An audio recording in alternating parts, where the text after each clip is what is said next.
بسم اللہ الرحمن الرحیم۔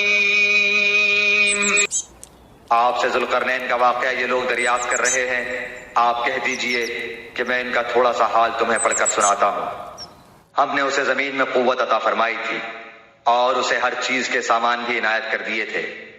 وہ ایک راہ کے پیچھے لگا یہاں تک کہ سورج ڈوبنے کی جگہ پہنچ گیا اور اسے ایک دلدل کے چشمے میں غروب ہوتا ہوا پایا، اور اس چشمے کے پاس ایک قوم کو بھی پایا۔ ہم نے فرما دیا کہ اے ذوالقرنین، یا تو انہیں تکلیف پہنچائے یا ان کے بارے میں تو کوئی بہترین روش اختیار کرے۔ اس نے کہا کہ جو ظلم کرے گا اسے تو ہم بھی اب سزا دیں گے، پھر وہ اپنے پروردگار کی طرف لوٹایا جائے گا اور وہ اسے سخت تر عذاب دے گا۔ ہاں، جو ایمان لائے اور نیک اعمال کرے اس کے لیے تو بدلے میں بھلائی ہے، اور ہم اسے اپنے کام میں بھی آسانی ہی کا حکم دیں گے۔ پھر وہ اور راہ کے پیچھے لگا یہاں تک کہ جب سورج نکلنے کی جگہ تک پہنچا تو اسے ایک ایسی قوم پر نکلتا پایا کہ ان کے لیے ہم نے اس سے اور کوئی اوٹ نہیں بنائی۔ واقعہ ایسا ہی ہے، اور ہم نے اس کے پاس کی کل خبروں کا احاطہ کر رکھا ہے۔ وہ پھر ایک سفر کے سامان میں لگا یہاں تک کہ جب دو دیواروں کے درمیان پہنچا، ان دونوں کے پرے اس نے ایک ایسی قوم پائی جو بات سمجھنے کے قریب بھی نہ تھی۔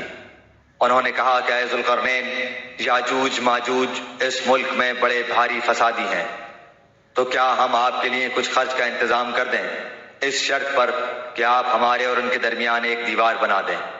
اس نے جواب دیا کہ میرے اختیار میں میرے پروردگار نے جو دے رکھا ہے وہی بہتر ہے، تم صرف قوت طاقت سے میری مدد کرو، میں تم میں اور ان میں مضبوط حجاب بنا دیتا ہوں۔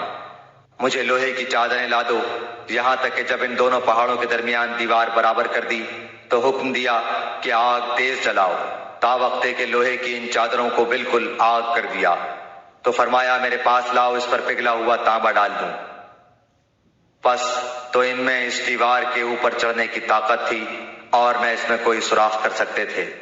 کہا یہ صرف میرے رب کی مہربانی ہے، ہاں جب میرے رب کا وعدہ آئے گا تو اسے زمین بوس کر دے گا، بے شک میرے رب کا وعدہ سچا اور حق ہے۔ اس دن ہم انہیں آپس میں ایک دوسرے میں گڈمڈ ہوتے ہوئے چھوڑ دیں گے اور سور پھونک دیا جائے گا، پس سب کو اکٹھا کر کے ہم جمع کر لیں گے۔ اس دن ہم جہنم کو بھی کافروں کے سامنے لا کھڑا کر دیں گے۔